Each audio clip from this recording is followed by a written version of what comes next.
Hello my mighty baboons. Today we are going to build a home in The Sims 4 Earth and Stone. Alright, okay, I know we are not playing The Sims. It is just that although Valheim is a survival game, it can feel like we are spending a lot of time doing interior home design. Let me start again. Today we are going to build an early game base in Valheim Earth and Stone. I don't know you, but when I play Valheim, I usually do not focus on building a base early game, and instead I focus on rushing the first two bosses, and I often end up regretting this decision. Not having a base quickly becomes a liability as we have no places to rest or store resources. On the other hand, it's also not efficient to build a mansion at the beginning of the game as we are very resource constrained, so there is then a balance to find. What is the smallest base that we can build that provides all the features and comfort available early game while consuming the less resources possible? This is what I am going to show you in this video, so let's get started. First of all, let me show you what we are going to build. This is the end result. This is a very simple design that will be sufficient and provide everything we need until we kill the second boss of the game. On the right, you will find your workbench with its chopping block and a tanning rack. There is some storage next to it, so you can keep all kind of material that you would use to tinker on your workbench there. In the middle, there is a fireplace with two campfires, one with 4 cooking stations and the other ready for a cauldron when we will start to get tin. We also have a deer rug to add some comfort, and at the back we have the bed and plenty of chests for extra storage. I know that we can place up to 6 cooking stations on the campfire, but I personally prefer just to put 4. It is going to be a little cramped inside, but I wanted to show you something that is cost efficient and will give you the most comfort and functionalities for as little resources as possible. Even though it is a simple base, it will still require quite a bit of wood. If you think that's too much for you, the easiest way would probably cut the number of chests in the build. The chest and the frame around them alone are using around 300 pieces of wood. With that explained, let's go. I'm going to show you step by step how to properly build the base. You can see here that I have accumulated quite a few piles of wood. I also have all the remaining resources available in this chest. I have already placed a workbench here, and we are going to build here next to the sea. We have a nice view to the shore, and that's going to become our Baboon resort. First thing first, we are going to level the ground. It will make our life much easier if we start from a relatively flat ground. We do not need it to be flat as a pancake, but we just need it to be flat enough to place our foundations. And that brings us to the foundations. Before we place the floor, we need to build a strong foundation. We are going to place beams as foundation for our house, and the foundations are going to be 3 beams wide and 6 beams long. Let's rotate it.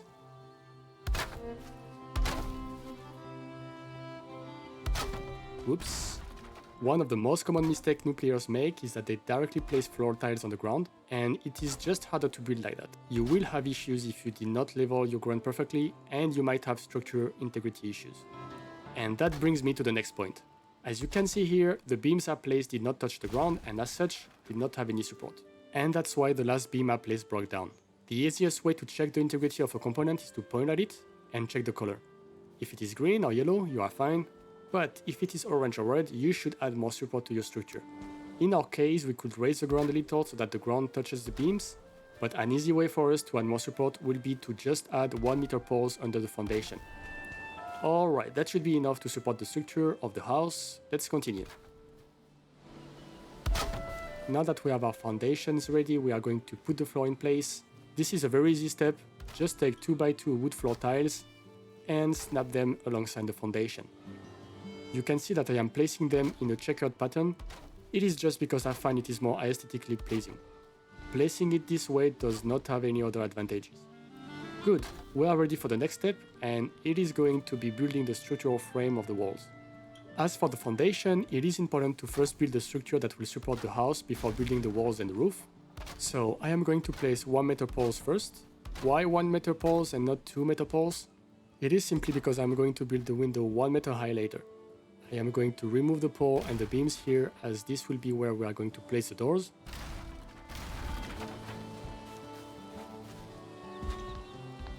And now I am going to place beams on top of the poles. If you want to save resources, you can probably get away by not placing beams at all in this part, but I just find the end result to be better looking if you do. Now on top of the first layer, I'm going to add 2 meter poles. I let a space here as it is going to be our window. It will be a nice little view to the shore. Again, I put beam on top of the poles.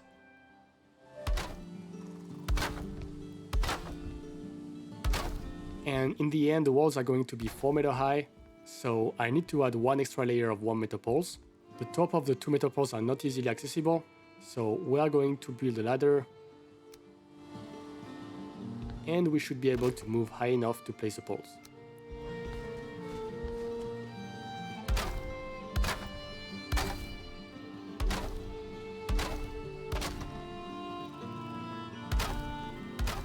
Once again, we are going to place beams, and these ones are more important as they are going to support the roof, so I would really recommend that you build them too.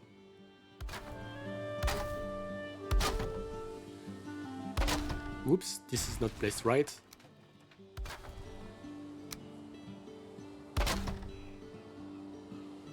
And that one is not at the right place either.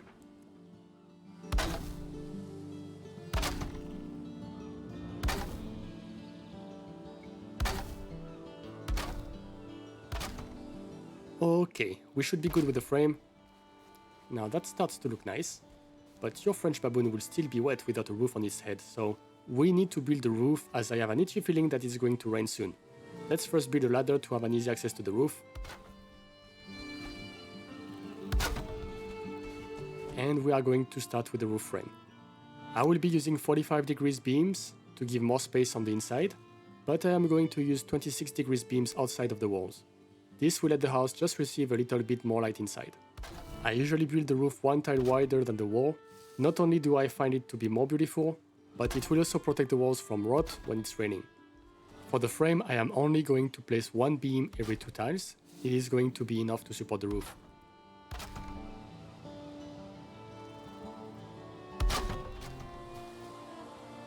On the other side, I will place the beams that way, as I am not planning to put thatch in front of the window, just so that we get a little more light inside.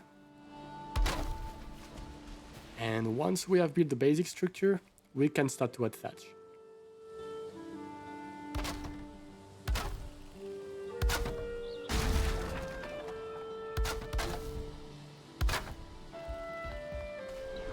And I told you it was going to rain. From the inside I can put the cross beams, it's always tricky to snap them, and this will link the 2 sides of the roof frame. And now that the structure is complete, we can place a roof ridge and the remaining thatch.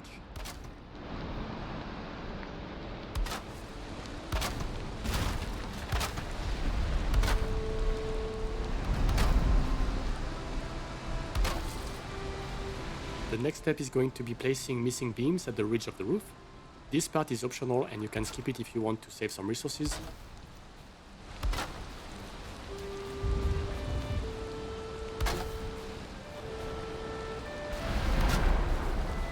Alright, looks good.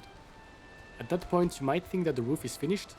However, in its current state we are going to have a big problem. You see here, we are going to build our campfires and we need to have some sort of chimney to extract the smoke out of the house. If we do not do that, we are going to asphyxiate if we stay inside. Not really a welcoming place if you keep dying asphyxiating inside the house, right? Fortunately, this issue is not too hard to solve. There are several designs for chimney, but an easy one is simply to elevate the roof that is on top of the campfire. So I remove these 2 pieces and I am going to place 1 metal post to raise the roof. Not easy to snap them.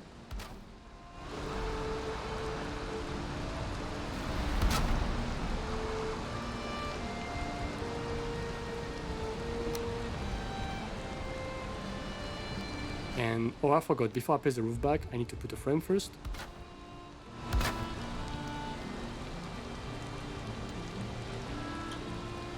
And now we should be able to place it.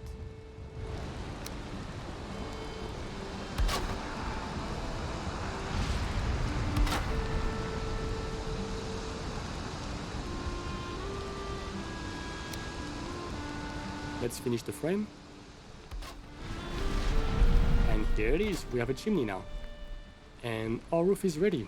As I don't like being wet and cold in the rain, I am going to go to rest and we are going to finish the construction the next day. And we are back. Let's now build the walls and the chimney. That's probably one of the easiest parts. We just need to fill the frame with walls.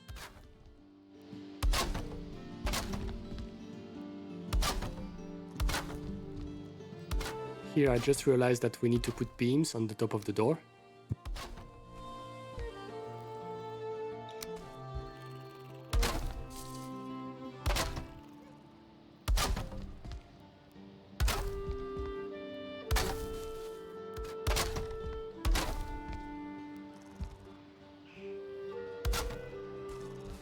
I am also going to fill the roof frame. And to fill the side, I am going to put 45 degrees wall. I hate these walls, they are always hard to snap. I am not going to fill the top. This will let a small place that will extract any smoke that somehow will not be channeled in the chimney. And now the chimney. This is really simple, just build a wall around the fireplace.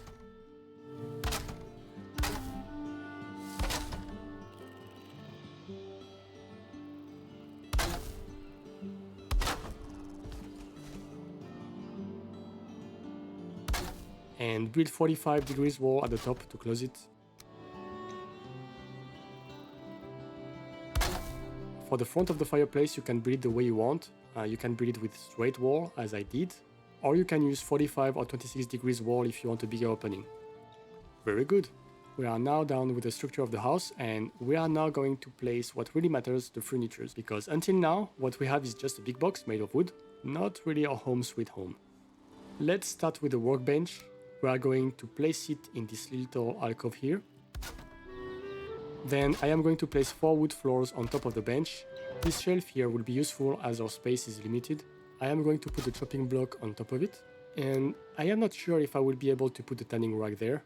You know what, let's put it on the ground. That's not an issue, we will still have enough space. And the reason I want to put it on the ground is that now I have enough space on the shelf to put a standing torch. This will bring light on that side of the house, and I am going to directly add 4 resins in the fire. You know what, I think it's still a little bit too dark here. So I am going to create a small window just by removing this wall. And let's have a look outside. Yes, that's much better. Okay, next I am going to place the bed. And to be able to rest, I am also going to need a campfire. As explained earlier, I am placing 2 of them, so that when we will have set up our smelting operation and get tin ingots, we will be able to put a cauldron here. Let's fill them, and let's check if our chimney works correctly, as we do not want to become a smoke baboon. It looks alright. By the way, let's remove these 2 ladders, we are not going to need them anymore. And let's go back and see if we have any smoke inside. Nope, perfect. Now let's pimp our house a little. We want as much comfort as possible, and the only thing we can do at the moment is adding a rug on the floor. Each comfort level is going to add 1 minute to the maximum amount of rest you can get. And now it's time to add a wood gate to our home.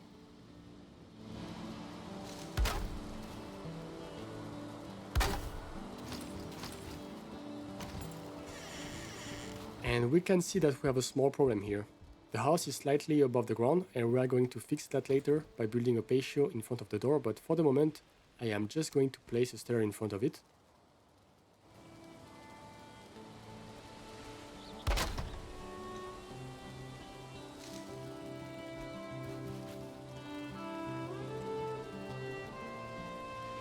Come on man, are you going to snap or not?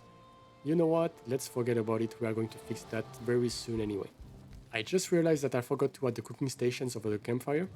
I am placing 4 cooking stations. As I mentioned before, you can add up to 6 of them, but I just do not like that, I don't think it's very easy to use. We have nearly everything, the only thing missing is some storage area. We could just put some chests on the ground, but as we do not have a lot of space, I am going to build a frame to be able to stack chests on top of the other. We just need to put wall metal poles and beams that way, and then we can put chests inside the frame. I am going to build the frame 3 meters high here.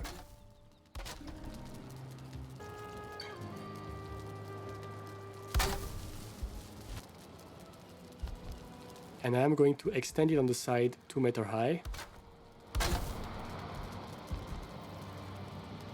Because as you can see, it's quite dark in that part of the house, and by building the frame a little shorter, I am going to be able to place a torch on top of it. Now we are nearly done with the chest. I am going to build the same thing 3 meter high next to the workbench. That way we will have a nice storage just next to our craft area.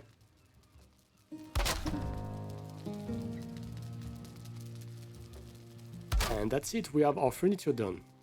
At that point you can consider the house functional, but we have 2 last things to do. The first one is just cosmetic.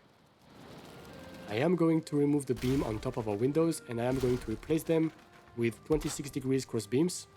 And at that point it's just really a personal choice. You can experiment with different shapes for your windows. I am going to do the same with the other one. And the last things I want to do is to upgrade our entrance. Currently the entrance just consists of wood gates and the house is slightly raised above the ground, meaning that we can sometimes cannot enter the house without jumping. Not a really baboon-proof design, right? So let's fix that by building a patio. So I am going to remove that part of the roof and I am going to select the 26 degrees eye corner. And I am going to place it that way. Then turn the piece 180 degrees. Let's put a frame around it. And you know what? It still does not look good, it is too short. So let's build the patio's roof 1 more tile forward.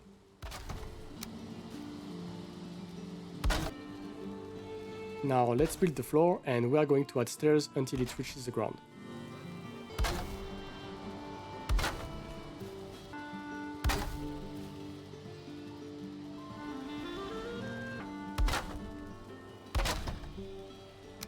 I am also going to add poles to support the roof.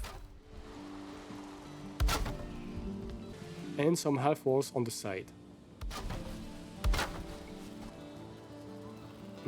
That does not look very good. Let's put beams instead. They will act as a guardrail. And finally, let's add some beams on the roof.